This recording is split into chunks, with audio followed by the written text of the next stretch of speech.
Uni Soviet berubah menjadi Rusia dengan Presiden Vladimir Putin. Putin tidak sedahsyat pendahulunya. Dia masih mau meresmikan masjid bersama dengan Erdogan. Dia tidak mengusik Islam.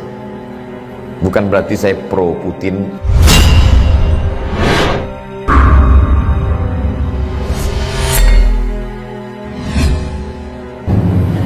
Negara ini dikuasai oleh Uni Soviet.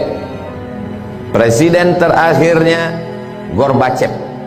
Ada yang mengatakan Gorbachev itu orang Bandung. Nama aslinya Cecep Gorbachev.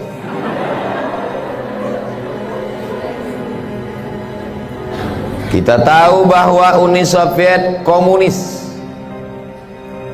ateis, sosialis. Ekonominya sosialis. Akidah agamanya komunis, tidak ada Tuhan. Di antara tokohnya adalah Karl Marx. Pemikirannya disebut dengan Marxisme, mengatakan Tuhan tidak pernah menciptakan manusia. Manusia itulah yang membuat Tuhan dalam pikiran. Kata Marxis, Tuhan itu, agama itu hanya opium, candu.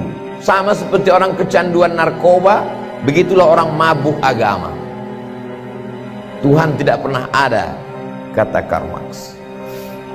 Negara-negara jajahannya tidak boleh membaca Quran. Quran dibakar, ulama-ulama dihabisi, agama tidak boleh berkembang. Akhirnya datang Boris Yeltsin. Setelah itu tumbanglah Uni Soviet, dan negara-negara tadi merdeka, dan Soviet menjadi kecil, dan negara tidak sebesar dulu lagi. Ketika negara-negara jajahan Uni Soviet tadi merdeka, Uzbekistan, Tajikistan, Afghanistan, Kirgistan. Stan itu artinya bahasa Inggrisnya land, tanah. Orang Kurdi punya tanah namanya Kurdistan. Somat punya tanah namanya Somatstan. Tajikistan, Uzbekistan, Kazakistan, Kirgistan, Tajikistan, Afghanistan merdeka. Apakah mereka ini menjadi komunis dan tidak beragama? Ternyata setelah negeri-negeri ini merdeka, anak-anak kecilnya hafal Quran. Ya, Masya Allah dulu, cerita belum selesai. Dari mana anak-anak ini bisa hafal Quran? Ternyata di dalam kamar itu malam-malam tanahnya digali. Digali pasir tanah di kamar itu, lalu kemudian bagian atasnya ditutup pakai papan dan karpet. Anak-anak dimasukkan ke dalam, gelap, tidak dikasih lampu, menghafal Quran, memakai metode talqin. Guru membaca, murid mendengar. Uni Soviet berubah menjadi Rusia dengan Presiden Vladimir Putin. Putin tidak sedahsyat pendahulunya. Dia masih mau meresmikan masjid bersama dengan Erdogan. Dia tidak mengusik Islam. Bukan berarti saya pro Putin. Lalu dari 3 contoh sampel tadi, yang pertama Tunisia, yang kedua Uni Soviet, yang ketiga Turki. Ini akan masuk ujian akhir semester.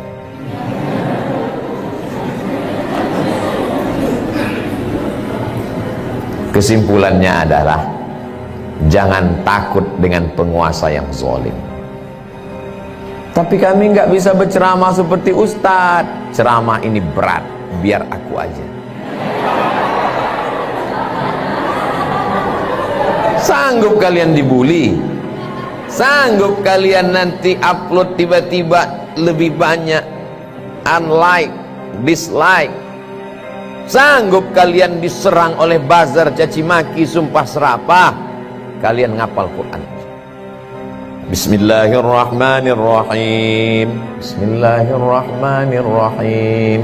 Idzas samaa'u fatarat. Idzas samaa'u fatarat. Wa idzal kawakibu tatharat. Wa idzal kawakibu tatharat.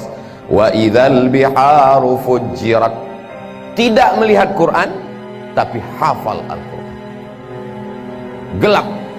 Di tengah gelap itulah anak-anak itu menghafal Quran. Ketika tentara-tentara Uni Soviet datang, mereka diam, mereka sepi, mereka sunyi. Saat tentara tertidur malam, di malam itulah mereka mendidik anak-anak bertahajud dan menghafal Al-Quran. Terbukti janji Allah, inna nahnu nazzalna dzikra wa inna lahu lahafiz. Akhirnya apa yang terjadi? Begitu dideklarasikan negara pecah, Uni Soviet tumbang, berdiri Rusia dan negara-negara kecil ini merdeka. Al-Quran sudah bangkit. Tidak ada yang bisa menghilangkan Islam dari suatu negeri. Kuncinya satu, lembaga pendidikan Al-Quran. Jadi walau apapun yang terjadi di suatu negeri, sezolim itu pun penguasanya, selama lembaga pendidikan Quran masih ada, Allah masih akan menolong negeri itu.